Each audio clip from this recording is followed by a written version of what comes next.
आप मंत्री जी से जवाब दिलवा देते। आगे आपका बात। अरे बात सुन लिया आपका बात आ गया है कि कॉलेज का जो उनका प्रथम में जो आंसर आया बहुत ही बढ़िया। अरे 108 वाला क्लियर करवा लीजिए। 108 और सदर अस्पताल को दुरुस्त कैसे करेंगे ये हमको माननीय मंत्री जी बताएं। माननीय सर मैं कल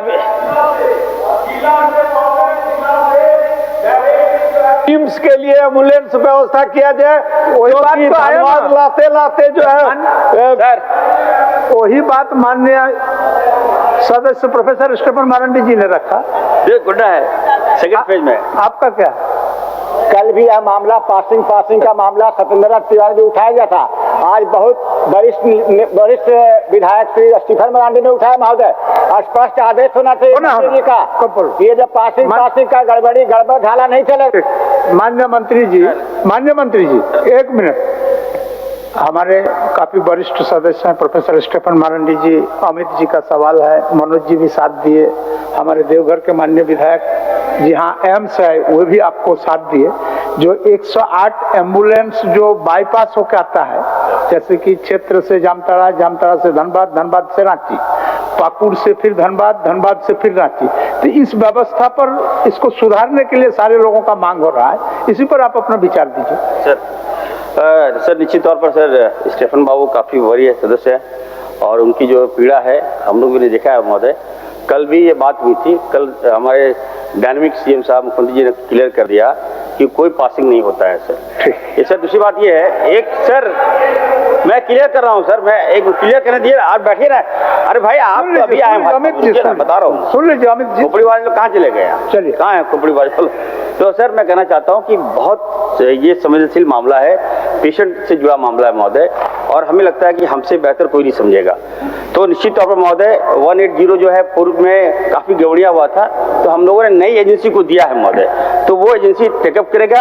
और निश्चित तौर पर महोदय मैं आप सदन को आश्वस्त करता हूँ महोदय, और सदन के माध्यम से जनता को आश्वस्त करता हूँ कि 180 है जो है महोदय, ये आप 108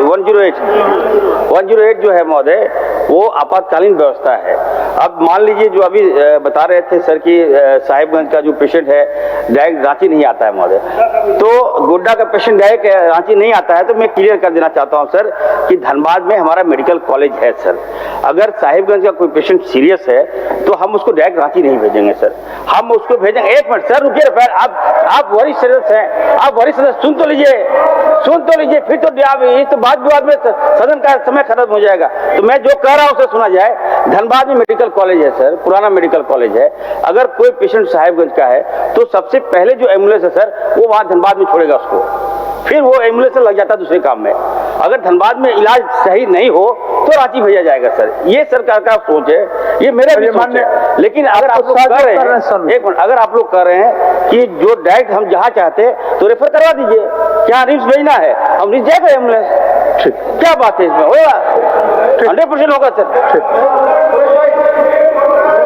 एक मिनट बोलिए। अध्यक्ष महोदय ये मामला सुरेश भाई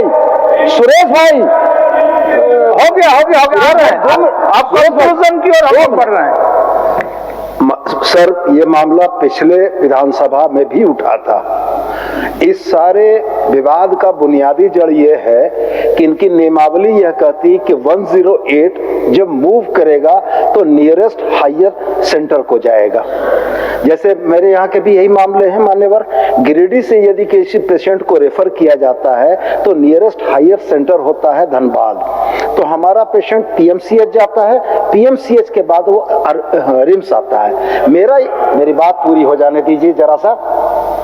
मेरा आग्रह सिर्फ एक बात का है, पीएमसीएच धनबाद पुराना कॉलेज है, सुविधाएं हैं, लेकिन जब उसी डॉक्टर को यह तय करना है कि इस पेशेंट का इलाज धनबाद में होगा कि रिम्स में होगा, तो अगर पाकुड़ सदर अस्पताल का डॉक्टर यह महसूस करता है कि इस मरीज को सीधे तौर पर रिम्स भेजा जाना चाहिए तो नियमावली में संशोधन आवश्यक है। बिल्कुल। और माननीय मंत्री अगर नियमावली में संशोधन नहीं करेंगे तो इन बहसों का कोई भी फलाफल नहीं निकलेगा। माननीय मंत्री सोनू काफी जानकार हैं सर, और ये राय देते रहते हैं, अच्छा राय को मैं लेता भी हूँ, जो भी राय अच्छा मिले मुझे मैं लूंगा, लेकिन मैं इतना जरूर कहूँगा सर 180 को ठीक करने की आवश्यकता है। इस दिशा में हम काम कर रहे हैं। एक मिनट, इस दिशा में मैं काम कर रहा हूँ सर।